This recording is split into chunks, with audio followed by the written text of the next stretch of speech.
Welcome, my friends, to this 7-day masterclass all about parasites.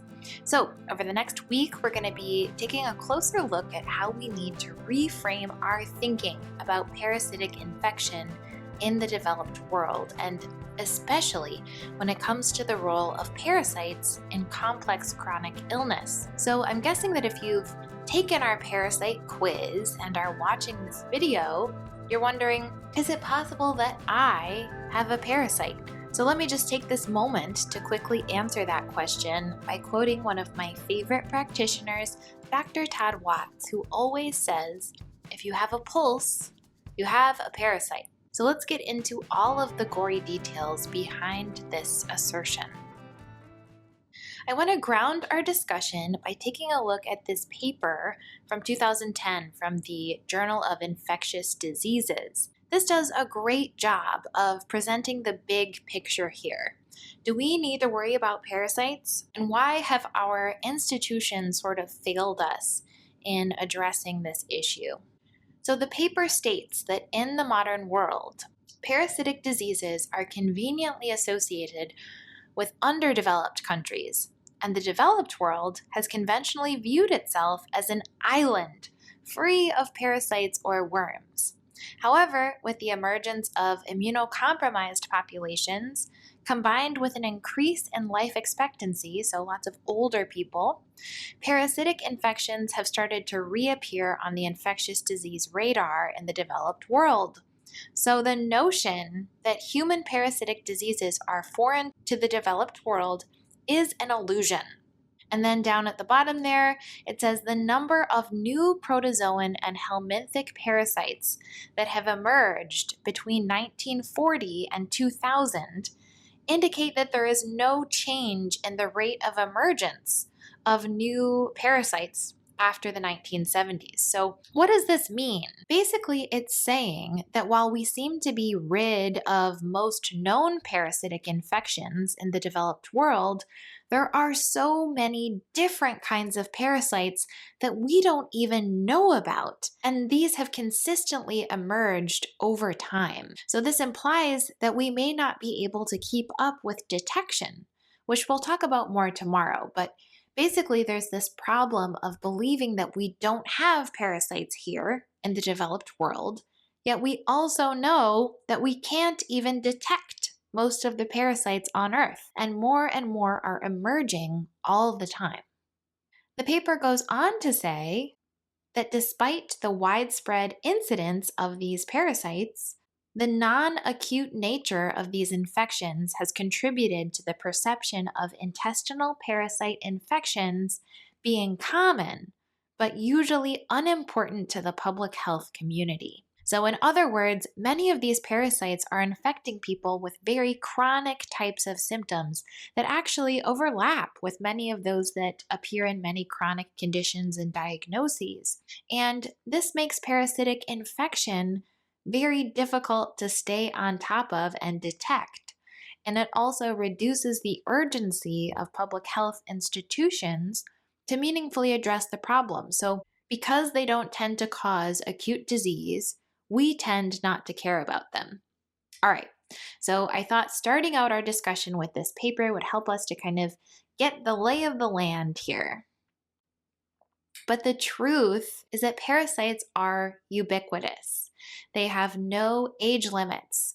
You know, many people think of pinworms in kids, and that kids are the most susceptible population to parasites because, they can't practice good hygiene yet. But that's actually not true. Parasites can impact any age.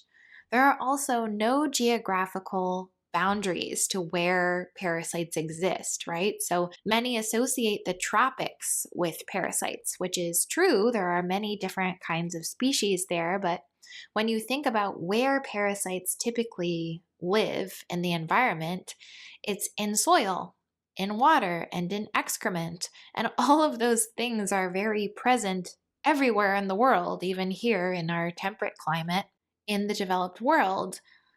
So does it really make sense that across the Mexican border, say, we know that they have parasites, but on the other side of it, we don't? No, that's absurd. In fact, parasites are actually known to be incredibly common here in America. So, according to the CDC, 14% of the American population is actually currently infected with the protozoan parasite called Toxoplasma gondii, which is often passed by cats. So, if you're interested, I highly suggest the book on the right there, This Is Your Brain on Parasites, if you'd like to learn more about how Toxoplasma gondii impacts the brain. Fun fact, you're more likely to get into a car accident if you're infected with this. And then, in addition, we know that ticks carry diseases like Lyme, but literature has also shown that 40% of ticks also transmit nematodes or worms. So, have you ever been bitten by a tick? You had a 40% chance of being exposed to a parasite. So, these are confirmable facts. You can validate by Googling them. And they illustrate that parasites are ubiquitous. They are everywhere, despite our perceptions in the developed world. And then another thing we need to consider is just how hardy these critters are, how adept they are at surviving in harsh environments until they make it into a host. So, this was a recent headline about nematodes or worms that were frozen in Siberian ice, and they were estimated to be about 32,000 and 41,000 years old. And when these worms were defrosted and warmed up, they actually started moving again and were also able to ingest food. So they're now considered to be the oldest animals in the world, these parasites. So they can survive, up to 42,000 years of being frozen in Siberia. So, do we really think that we've taken care of them just by washing our hands more? Now we don't have to worry about these guys? I don't think so. And what's more, the medical community is missing these and misdiagnosing these all the time. So I'm going to share some headlines about this to drive this home. In this story, a 4-year-old boy with a history of stomach pain, vomiting, and abdominal distension came into the doctor's office, and they decided they needed to operate to remove this blockage in his gut. But they ended up manually removing dozens of worms from his intestines that they had just failed to diagnose. They had just missed. This was from the Washington Post in 2018. This woman went into her doctor to complain about these stubborn, weird bumps on her face that she thought were blemishes, and they kept moving around to different places on her face.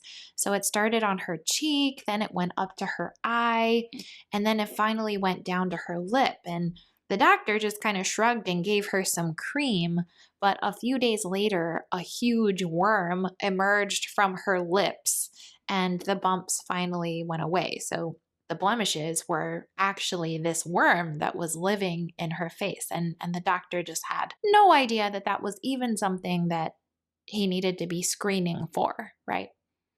So this one was from today. So this woman thought that she had a liver cancer tumor the size of a grapefruit. So after she was experiencing a dull ache in her right ribs, she was told that she had this liver cancer and that she only had a few years to live. But they operated and removed the tumor. And then when they examined it closer, they found out that it was actually a rare type of tapeworm. So they've been treating her since with antiparasitics, and now she's living a good life, cancer-free. And there's actually a ton of these instances where parasites are actually mistaken for cancers and tumors. So here's another case of a woman's brain tumor that was actually found to be a parasite instead, another type of tapeworm. And this one is much more common.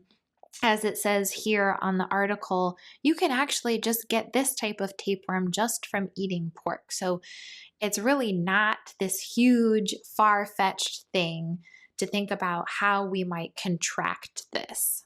And then just a few more of these. In this medical case study, a woman was diagnosed with breast cancer, but the biopsy revealed that it was actually just a pork tapeworm and its larvae that was living in her breast. So often we think of these parasites as only existing in our guts, but it's important to note that they can actually travel in the body and exist in many different types of tissue. And that's what was happening here. And then one more sort of note on the link between cancer and parasites. So, this relationship was actually explored in depth by CDC scientists, the Center for Disease Control of the United States. So, a very legitimate institution here, right? So, they did research showing that a common tapeworm that can take root in people with weakened immune systems can actually cause cancer-like tumors, and it can serve as the home or the origin of the cancerous cells themselves.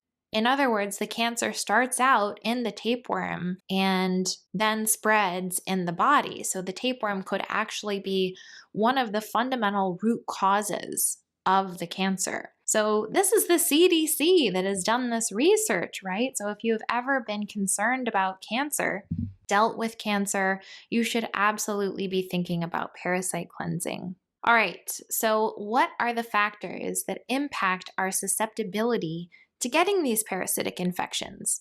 So some of this depends on the parasite itself that we're being exposed to. So do we have a strong immune response that it will try to avoid and thus exit our body instead of attaching? Is it a large parasite that we can easily detect, or a small one that slips past our defenses? Can the parasite move through our tissue to avoid being easily targeted? How long is the parasite's life cycle, and can it reinfect us while living in our tissue? And for many of the most common types of parasites, the answer to that last one is actually yes. So tapeworms, trichinella, and strongyloides can all complete their full life cycle within us and reinfect us all the time. So then there are also factors in us, the hosts, that impact our susceptibility to parasites. So do we have good hygiene? Do we eat clean water and food? This is actually an increasing problem in the developed world with things like industrial agriculture, which isn't always super hygienic, and increasingly polluted water supply. Do we have an efficient defense response? And are we experiencing a high rate of infection? So, one of the things I think about here is the strength of our stomach acid. Our acid barrier in our stomach is responsible for killing parasites and pathogens that enter through the mouth. So this needs to be really strong. And then are there infections that are already established that are lowering the immune response? Things like Lyme or mold. Are you older in age and thus lower in immune activity?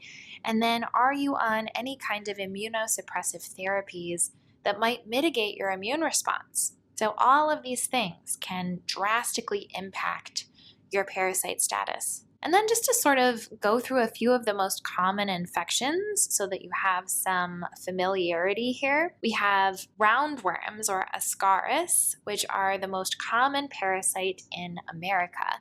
They impact the Krebs cycle, which is how we make our energy and our cells. And this means that they really obstruct mitochondrial function. So that's a huge thing that we talk about on Gutsy Green, is how to support our mitochondria, and that's really heavily at play here. They destroy vitamin C in the organs where they reside. So many times chronic vitamin C deficiencies can point to roundworm infection. They harbor certain kinds of bacterium that impact nitrate metabolism, which can lead to night sweats. And then they harbor adenoviruses, which cause the common cold. So if you get sick a lot, you get these sort of virusy colds a lot, then you should definitely think about parasites.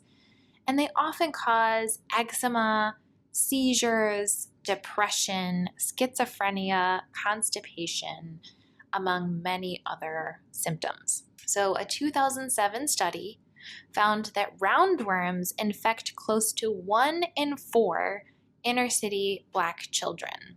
Okay, so if you're thinking this is just people who live in the country and rural settings, absolutely not. This is an urban issue as well.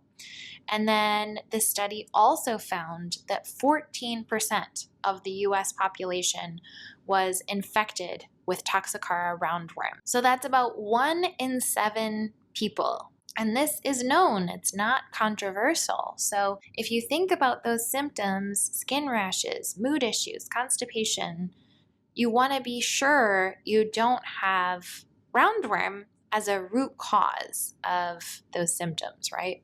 Okay, so the other very common parasite that I see a lot in my own practice is strongyloides or threadworm. So they most commonly cause abdominal pain, diarrhea, or constipation. They play a major role in creating food allergies and sensitivities, and then chronic fatigue. They can contribute to migraines and headaches.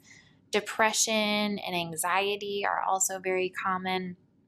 And then often people present with pulmonary symptoms like asthma and unexplained coughing. So this word eosinophilia actually just means elevated eosinophils on a blood work panel. And this is a very common blood marker for this infection. So this would be raised or elevated on your blood panel. And then they can actually disrupt the bowel's mucosa and cause leaky gut. So if you feel like you've done all this work to fix your gut and you haven't gotten anywhere, you may have some kind of stubborn, stealth parasitic infection like strongyloides that impairs your ability to make any meaningful progress in this area. So you really need to address the infection first before you can do anything else. And then these guys can also cause rashes and skin issues. This infection is also incredibly common.